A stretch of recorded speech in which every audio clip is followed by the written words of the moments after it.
Essa semana foi diferente. Algumas coisas. Quem estava aqui durante a obra e um pouquinho depois da obra, até brincava falando que achava que eu morava na igreja, que eu estava aqui direto. Queria me achar, você não me achava em casa, não me achava no meu trabalho, me achava aqui. A gente estava aqui pintando, fazendo o que fosse, a hora que precisasse a gente estava aqui.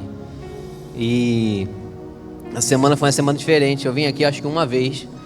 Para mim foi muita coisa diferente. Depois de muito tempo, não estar aqui todos os dias mudou uma percepção diferente. E eu não estava aqui porque, como eu comentei agora há pouco, antes, nossos cultos aconteciam num outro galpão, que era o galpão onde minha empresa acontecia também, onde meu trabalho acontecia. E aí, no mesmo momento que a igreja saiu de lá, eu tive que sair também, por uma questão contratual ali. E no momento que a igreja estava em obra aqui, eu aluguei um outro lugar. E a prioridade foi aqui. Eu deixei lá parado, toquei minhas coisas lá e vim para cá. A minha esposa veio para cá, minha filha virou mestre de obras. Estava aqui junto com todo mundo, na poeira, na tinta. E a hora que precisasse.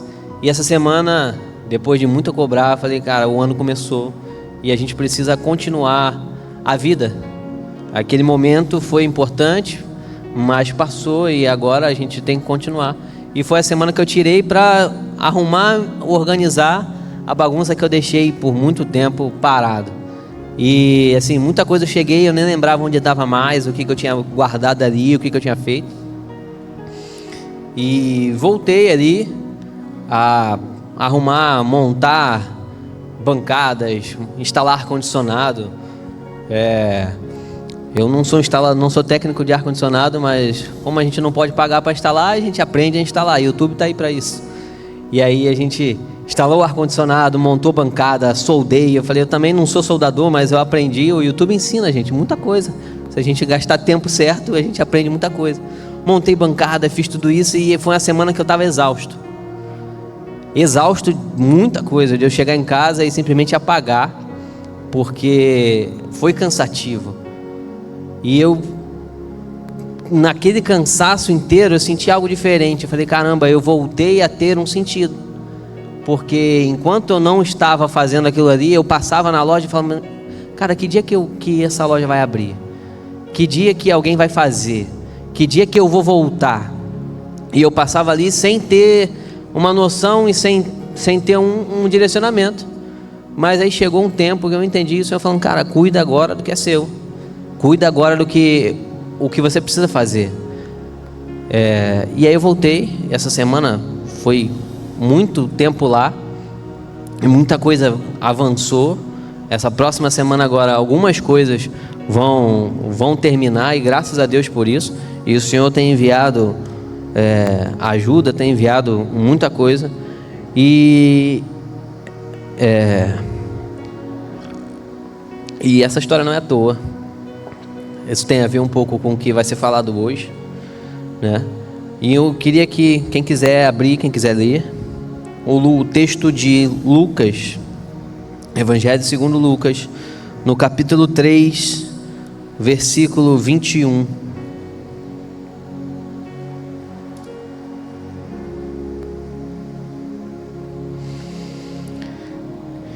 E o texto diz assim: quando todo o povo estava sendo batizado, Jesus também o foi.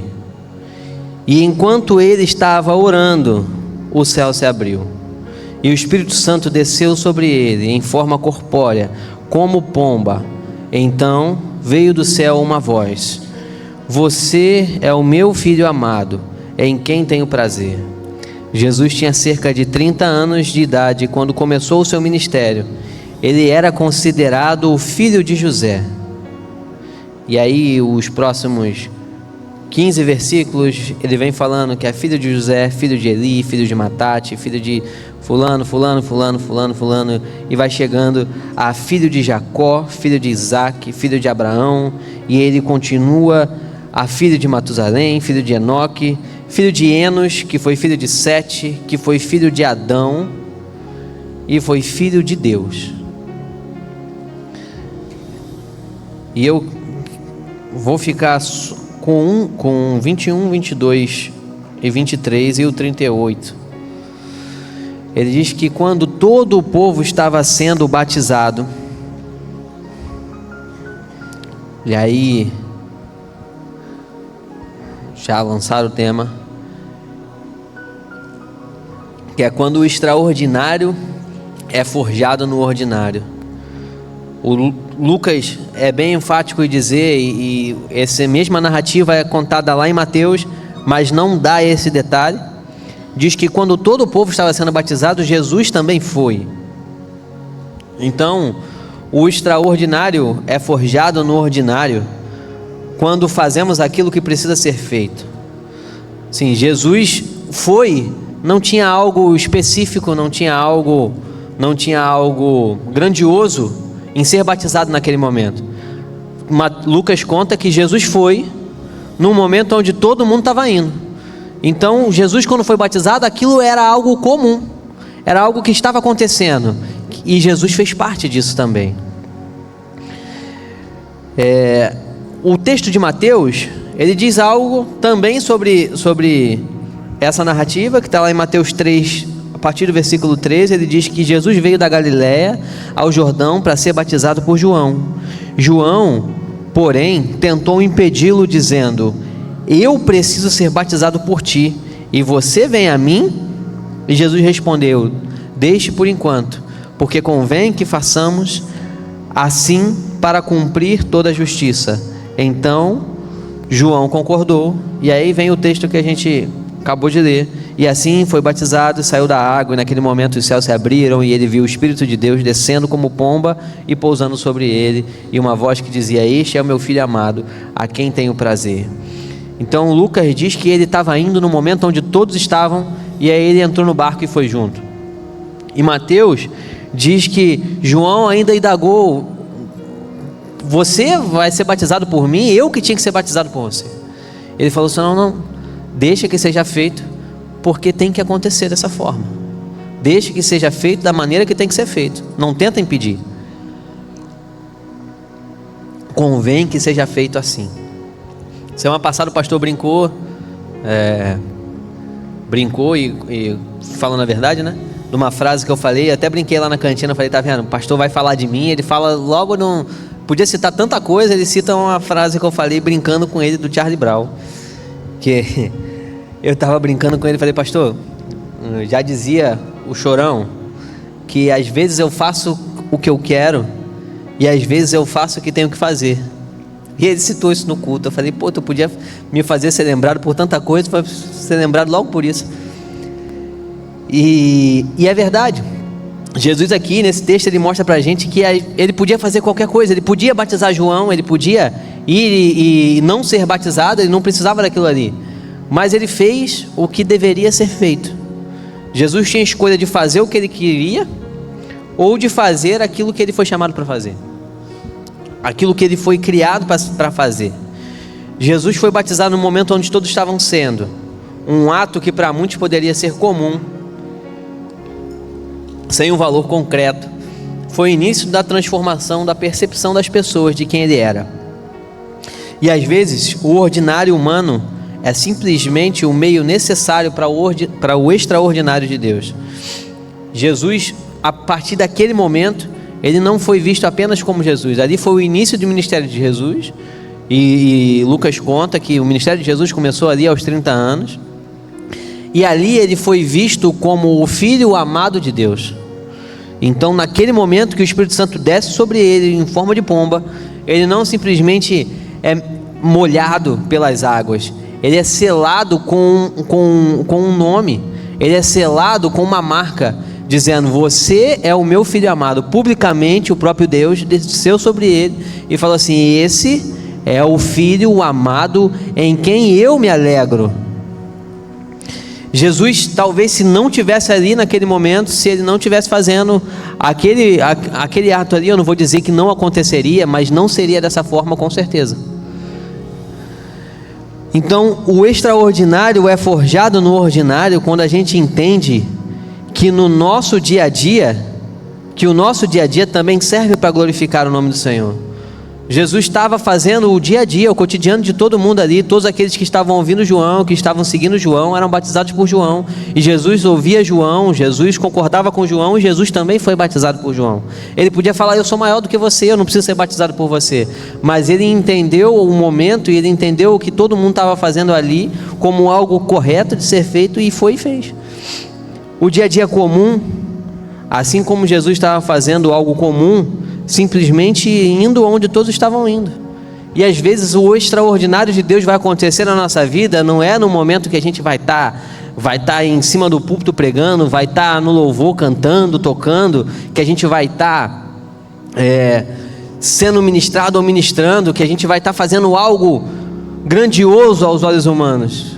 Às vezes o extraordinário de Deus vai acontecer no dia que a gente acordar e estiver indo para o trabalho e fazer o que a gente faz todos os dias, da maneira que a gente faz todos os dias, e aí de repente o extraordinário de Deus acontece na sua vida. Às vezes é um testemunho que você não sabe que está dando, e alguém chega para você: poxa, por causa de você eu mudei o rumo da minha vida. Como assim? Por causa de você eu parei de fazer o que eu fazia, por causa de te observar eu parei de viver da maneira que eu vivia. E isso sim é o extraordinário, é a mudança de mente, é a mudança de comportamento. Não é simplesmente eu cresci na Assembleia de Deus, eu cresci vendo muitas coisas, e não é simplesmente o cara fazer e falar coisas que a gente não entende. Isso também é o extraordinário de Deus, mas não é só isso. Não é simplesmente o cara colocar a mão sobre alguém e curar. Isso é o extraordinário de Deus também, mas a Bíblia diz que nos últimos dias, muitos falarão que curaram, muitos falarão que pregaram, muitos vieram no nome do Senhor, mas não foram reconhecidos. E isso não é o extraordinário de Deus. O extraordinário de Deus se revela no seu dia a dia, revela no dia a dia comum, que parece para todo mundo, que parece simplesmente mais um dia, mas é quando você dedica esse dia, quando você entrega esse dia comum, esse dia normal para o Senhor, e Ele faz algo novo na sua vida a partir daquilo ali. O extraordinário de Deus é forjado no ordinário. Quando o extraordinário é forjado no ordinário, aquilo que ninguém viu é revelado. Lá em Lucas, no versículo 22, ele diz que o Espírito Santo desceu sobre ele em forma corpórea como pomba. Então veio do céu uma voz que diz: você é meu filho amado, em quem tenho prazer. Jesus, ele foi para ser batizado, e quando ele foi, o Espírito Santo desceu sobre ele. O texto no versículo anterior diz que enquanto ele foi, ele orava. Então enquanto ele orava, o céu se abriu, que o texto diz. E isso revela que a intimidade com o Pai, que a oração constante abre os céus para aquilo que Deus quer revelar na terra. A oração, a intimidade com os céus não abre os céus para aquilo que eu quero fazer na terra, para aquilo que eu quero demonstrar na terra. Isso abre os céus para aquilo que Deus quer fazer através da minha vida na terra, ou na minha vida na terra. A gente tem um conceito errado de que quanto mais eu me dedicar, mais eu orar, mais eu me santificar, mais poder eu vou ter. E a gente tem a sensação errada de que evangelho é simplesmente sobre poder, sobre fazer as coisas. Não. Quanto mais eu oro, quanto mais eu me dedico, mais o meu coração se volta para o coração de Deus, e mais aquilo que eu vivo se alinha com o que Ele quer que eu viva. E aí sim o extraordinário de Deus acontece, aí sim o poder desce, aí sim a glória é manifestada, aí sim o Espírito Santo vem e diz: esse é o meu filho amado em quem tenho prazer. Não é porque você faz, não é porque você fala, não é porque você vive, não é porque simplesmente você faz coisas que outros não fazem, é porque no seu dia a dia, no seu viver com Deus, o seu coração está alinhado ao dele. Quando o nosso dia a dia revela o ordinário de uma vida com Deus, o extraordinário se revela nos mínimos detalhes.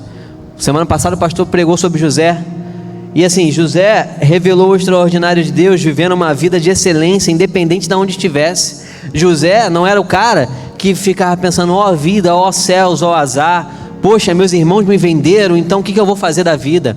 José não era esse cara. José não era o cara, ele tinha todos os motivos do mundo para reclamar com Deus, todos os motivos do mundo para reclamar da vida, mas na Bíblia não conta um momento que José vivia reclamando. Pelo contrário, aonde ele estava, ele era o melhor do que fazia. Se ele estava na prisão, ele não se tornou simplesmente mais um preso. Ele pegou a vassoura e falou: pô, isso aqui está muito sujo, eu vou limpar. Pô, isso aqui está precisando de organização, eu vou organizar. E ele se tornou o chefe dos carcereiros lá, o chefe dos prisioneiros. Ele era o representante da turma dos presos, era José. E por isso, o cara foi promovido. Não, ele continuou preso. Ele não tinha motivo nenhum, mas ele quis fazer o melhor. No dia a dia dele ali, ele entendeu: se aqui eu estou, aqui eu glorifico ao Senhor.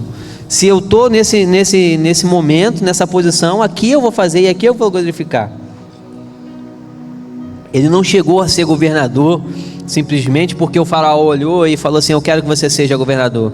Ele chegou a ser governador porque no propósito que Deus tinha na vida dele, ele entendeu, ele aceitou e ele não reclamou do processo. Ele viveu todo o processo da maneira que deveria ser vivido. Davi não revelou o extraordinário de Deus quando ele estava no palácio. Pelo contrário, quando ele estava no palácio foi quando ele mais fez besteira, quando ele mais revelou o contrário do extraordinário de Deus, quando ele mais revelou a forma humana e pecadora que ele é, assim como eu e você.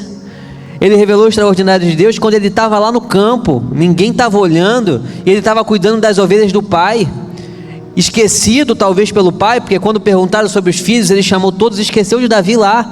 Mas lá, quando ninguém estava vendo, Davi estava honrando o Senhor. Davi estava enfrentando o urso, enfrentando o leão, sem motivo. Ele podia falar: pai, o leão levou, pai, o urso veio e pegou. Mas ele entendeu e ele teve zelo de saber de quem ele era e a quem ele prestaria conta. E ele não fez isso. Ele falou: a ovelha do meu pai, eu vou atrás. Leão não vai pegar, urso não vai pegar. Eu tenho excelência no que eu faço. Davi revelou o extraordinário de Deus, foi nesse momento. O gigante foi a consequência do treino que ele teve lá com o urso, que ele teve com o leão. Esse foi, de fato, o extraordinário, porque ninguém estava vendo. Na nossa vida, o extraordinário não começa no holofote, começa no secreto, dentro de casa, no trabalho, no trânsito, onde ninguém vê, mas Deus está vendo. Às vezes a gente quer viver coisas grandiosas, a gente quer viver coisas novas no Senhor, fazendo as mesmas coisas da maneira que Deus não quer que a gente faça. A gente tem que viver sim um cotidiano, uma rotina, todos os dias, mas fazendo aquilo que o Senhor quer que a gente faça, com alegria. Eu conheço um pastor muito querido, que num tempo atrás, não lembro quando exatamente, a mãe dele faleceu. A mãe dele já era muito de idade, e a mãe dele faleceu. E ele era um cara que até hoje, você passa por ele e ele está rindo. Você pensa: pô, o cara não tem problema, não é possível, ele não tem problema nenhum, ele não tem conta, ele não tem dívida, ele não tem nada. O cara só vive sorrindo e feliz. E a mãe dele faleceu. Ele era muito próximo da mãe, amava a mãe. E a gente pensou: poxa, ele vai estar triste, vai estar cabisbaixo. É normal, é natural, é o luto. A gente vive o luto e deve viver o luto. E aí a gente chegou e ele estava da mesma maneira que ele vivia todos os dias, sorrindo e feliz. E aí a gente parou e pensou, não sabia o que falar. E aí alguém chegou nele: pastor, mas você não está triste? A sua mãe faleceu. E ele falou assim: meu filho, minha mãe faleceu, mas em todos os anos da vida dela, ela viveu para o Senhor da melhor maneira que ela poderia. E eu sei que hoje ela está encontrando com Ele, e eu também vou encontrá-lo um dia lá nele. Então não é um momento de tristeza, é um momento de alegria, porque hoje ela está encontrando o meu Senhor e meu Salvador, e um dia eu vou encontrá-los também. E cara, aquilo foi um choque, porque a gente esperava que ele estivesse triste, que estivesse chateado, e já era comum, já estava aguardando aquilo ali, e ele estava feliz, ele estava sorridente, ele estava alegre, ele sabia o que ele fazia, ele sabia a quem ele servia, e o cotidiano dele continuou exatamente da maneira que era, louvando a Deus em tudo que ele fazia.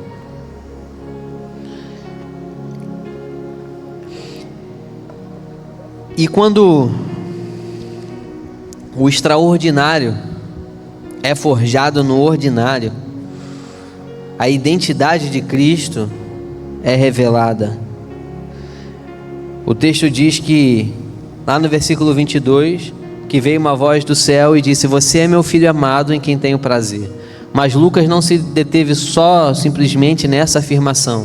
Lucas voltou em toda a genealogia de Jesus para confirmar que Jesus era o filho amado, não apenas porque Deus estava falando, mas ele comprovou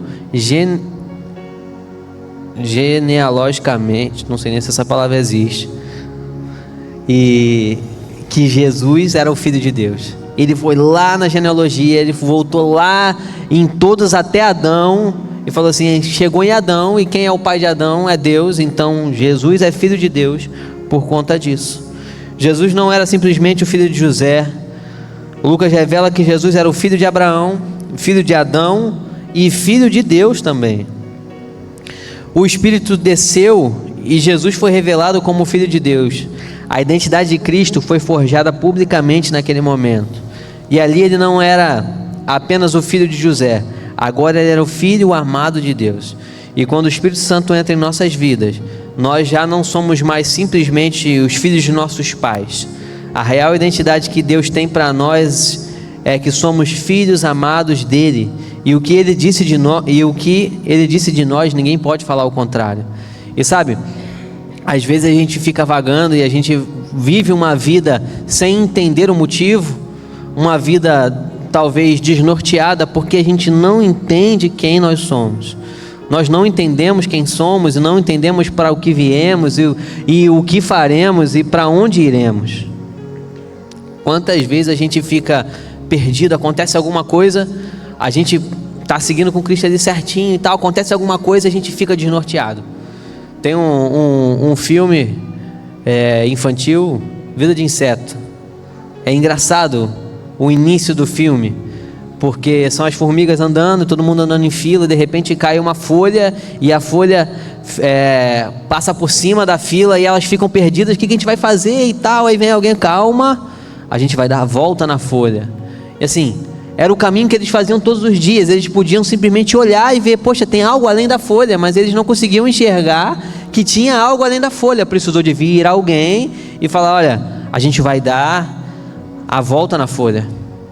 Isso é comprovado pela biologia e tal, porque a formiga se guia pelo cheiro. Ela cria uma rota, tem as formigas que vão e criam as rotas, e as outras seguem. Então, quando a folha tampou, eles perderam o rumo.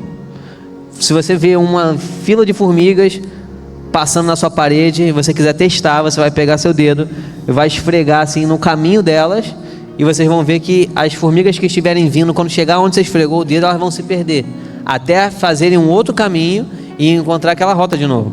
E às vezes a gente vive assim, a gente vive perdido, a gente vive desencontrado, porque a gente não entende quem nós somos. Ali, naquele momento, Jesus fazendo o que todo mundo estava fazendo, ele foi revelado quem ele era para o povo, para quem estava ali, mas ele sabia quem ele era, justamente por isso que ele estava ali. Tem uma pesquisa, um experimento, na verdade, que eu até compartilhei outro dia com algumas pessoas, e que foi feito em 1968. John Calhoun, eu não sei o nome dele exatamente como é que se fala, mas vou falar John Calhoun. Ele pegou alguns ratos e ele fez um projeto que se chamava Universo 25. Na verdade, o 25 é porque ele já tinha tentado 24 vezes e tinha dado errado. E aí ele conseguiu um financiamento pela última vez para fazer esse Universo 25. E o que ele fez? Ele pegou um ambiente de 100 polegadas de diâmetro ali, era 2,70 metros por 2,70 metros, se eu não me engano, com 600 e poucos apartamentos que tinha aquele lugar, tinha vias verticais, tinha comida infinita, tinha água infinita, eles tinham cama macia, 256 apartamentos. Eles tinham temperatura ideal, não era calor e nem frio, era temperatura ideal para eles. Eles tinham água infinita, cama macia, Os muros não permitiam que eles fugissem. Era a Disneylândia dos ratos. E o experimento começou com 8 ratos. E eles prosperaram. A população dobrou com 55 dias. E a cada 55 dias a população dobrava. Então foi para 16, 32 e assim foi crescendo. Eles prosperaram. E dobrava a cada 55 dias até chegar a 620 ratos. Quando ele chegou a 620 ratos, os cientistas concluíram: olha, a utopia funciona, o projeto deu certo. Mas no dia 315 foi a grande virada. Tudo aquilo que eles tinham projetado, que eles viram, olha, funcionou, deu certo, numa condição ideal, com comida infinita, com bebida infinita, com uma cama, sem precisar fazer esforço, eles prosperaram. Mas aí no dia 315 aquilo ali, tudo mudou. O crescimento populacional caiu drasticamente. Os machos formaram gangues violentas. Gente, eu não estou falando de pessoas, eu estou falando de ratos. Eles formaram gangues violentas e faziam ataques aleatórios. Simplesmente se juntavam e atacavam outros ratos no meio do negócio. E o John, o idealizador do projeto, chamou isso de o colapso comportamental. Ele era um cientista, tipo um psicólogo, e ele chamou isso de um colapso comportamental. O colapso dos papéis, que foi a primeira coisa que ele identificou. Como assim? Os machos jovens, eles viraram super agressivos, e os machos mais velhos, eles se tornaram retraídos e apáticos. As fêmeas pararam de cuidar dos seus filhotes e mudavam de ninhos constantemente. A sociedade ali estava se desfazendo.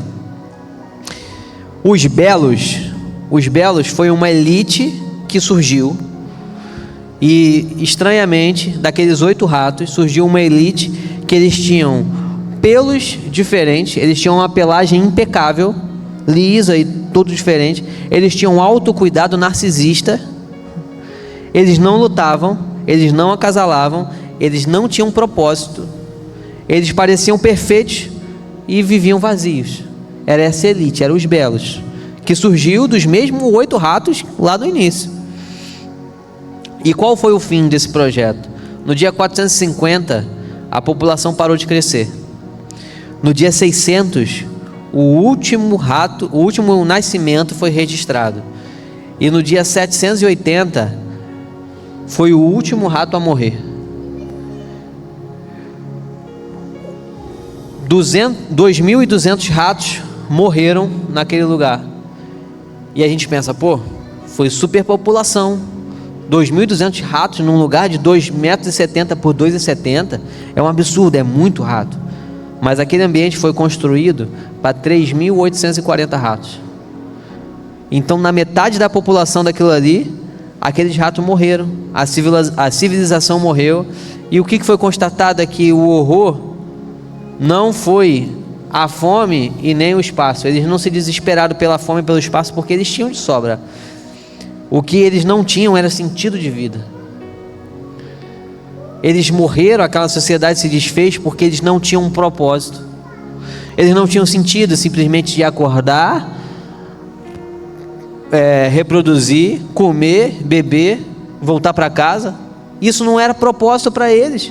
Eles precisavam de algo maior, e quando eles não encontraram, eles começaram a criar. Eles começaram a criar gangues, eles começaram a criar elites, eles começaram a criar partidos, e isso os fez ser destruídos. Eles tinham uma sociedade com abundância de recursos, mas não tinham propósito nenhum. Saber quem de fato Deus nos chamou para ser, não muda simplesmente uma percepção individual. Ele nos dá a certeza de um propósito de vida. E muitos sociólogos, muitos cientistas depois disseram que esse estudo não era válido porque foi feito com ratos, não foi feito com pessoas. Mas a gente pode ver a sociedade se destruindo porque não tem propósito. E a gente pensa, poxa, porque os recursos estão acabando? Não, não é porque os recursos estão acabando, é porque simplesmente eles não entenderam que o dia a dia pode ter um propósito e precisa ter um propósito para a gente ter um sentido na vida. Deus nos fez com um propósito. Ele nos chamou para ser algo e de uma forma individual, nos dá a certeza de um propósito na vida. A Bíblia diz que nós fomos perdoados. O sacrifício de Jesus nos garantiu isso. Jesus morreu na cruz há 2000 anos atrás para aquilo que a gente não poderia ter, a gente ter, que era o perdão. A Bíblia diz que nós somos amados de Deus. O que Deus falou, o que o Espírito revelou ali de Jesus, isso serve para a gente. Cara, nós somos filhos amados de Deus.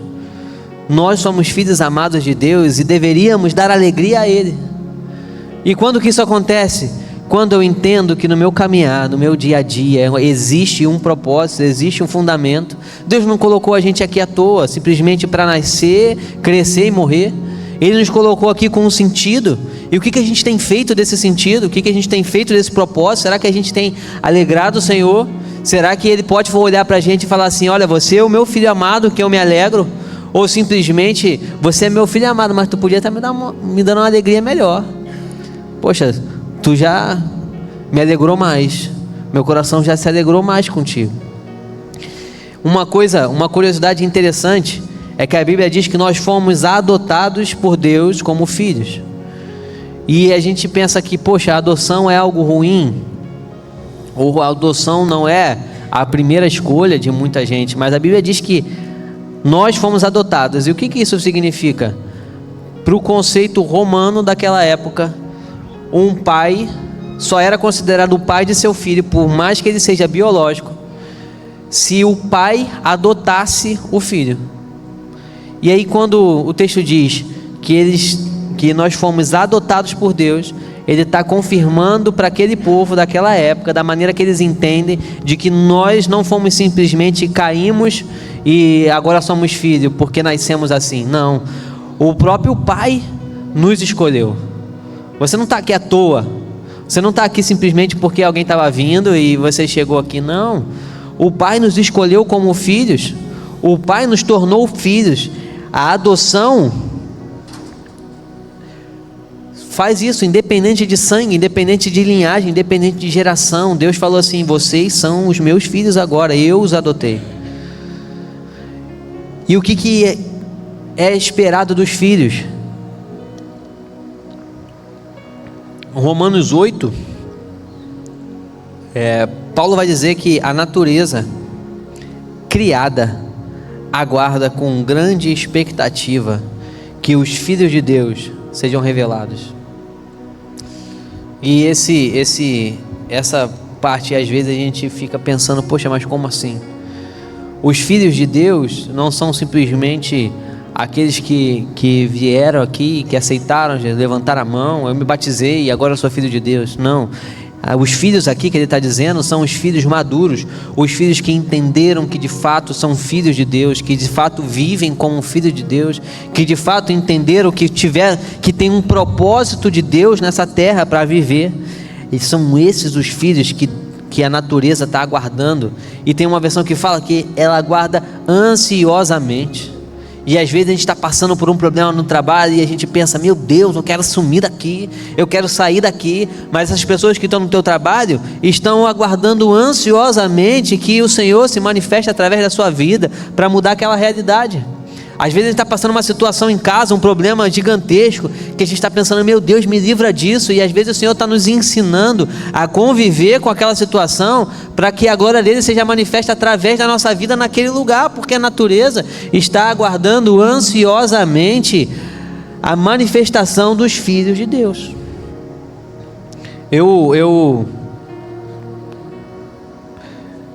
Um tempo atrás eu trabalhei numa empresa que faz a mesma coisa que eu faço hoje. Foi o meu primeiro emprego naquela época. E aí, eu era estagiário ainda, me enviaram num cliente onde todo mundo reclamava. Todo mundo falava. E assim, infelizmente, todo mundo reclamava. E era uma igreja batista. de algum lugar aqui próximo, que era, eles tinham uma impressora alugada lá, e toda vez que o técnico ia lá, o cara se irritava e chegava lá reclamando e ninguém queria ir lá. E aí me mandaram lá. Eu já sabia a história, mas ninguém me contou a história. Eu ouvia alguém comentar e tal, e cheguei lá. Cheguei e aí fui recebido pela senhora e ela já veio gritando comigo. Aí eu deixei ela falando, falei baixinho com ela. E aí ela falou mais alto e eu falei baixinho com ela. E aí daqui a pouco ela começou a baixar a voz. Ela começou a baixar e começou a falar baixinho comigo. E aí eu expliquei o que estava acontecendo. Ela me explicou o que ela estava precisando. Eu tentei resolver. Daqui a pouco ela disse: meu filho, você quer um café? Falei: quero, claro que quero. Ela foi, pegou um cafezinho, a gente ficou conversando, resolvi o problema dela ali e saí. E aí quando eu cheguei lá na empresa, todo mundo esperando: e aí, como é que foi? Pensando que eu ia ter gritado, porque eles sabiam que eu sou crente e que eu já era crente naquela época. Eles estavam esperando que a moça teria gritado comigo, que eu teria perdido a paciência com ela. E aí, como é que foi? Falei: poxa, foi bom. Ela me ofereceu um cafezinho e tudo, a gente tomou um café, resolvi lá o problema dela. Ué, mas ela, aquela senhora que reclama, que briga com todo mundo? Eu falei: é. Ué, mas como que isso aconteceu? Ela falou mais alto e eu falei mais baixo. Falei: a Bíblia diz que a palavra branda acalma o furor. E aí todo mundo ficou me olhando. E eu saí dali. Nunca mais me mandaram aquele cliente, mas eles sempre me mandavam em alguns lugares para me provar. Me mandavam em lugar para condenar coisas que não eram para ser condenadas, para saber se eu ia e eu entendi aquilo ali como um teste. Eles podiam enviar qualquer um que faria aquilo que eles queriam que fosse feito, mas eu não fazia. Fala: cara, se tiver ruim eu vou dizer que tá ruim, se tiver bom eu vou te dizer que tá bom. Ah, mas não pode. Eu falei: então manda outro, não me manda não. E assim, eu não sei se aos olhos deles eu estava fazendo certo ou estava errado, se eu estava ajudando ou prejudicando a empresa, mas aquilo ali, até hoje eles lembram de mim, até hoje eles falam comigo, até hoje alguns ainda me ajudam. Meu supervisor foi meu padrinho de casamento, e até hoje o que eu preciso ele me ajuda. Então a gente deixou algo ali, e eu gosto de entender que a vida foi feita com um propósito e que o Senhor nos chamou para algo muito maior. E quando a gente entende que a gente foi chamado, que a gente foi escolhido, que a gente foi perdoado e que a gente foi enviado para um propósito, nada que disser ao contrário vai mudar isso.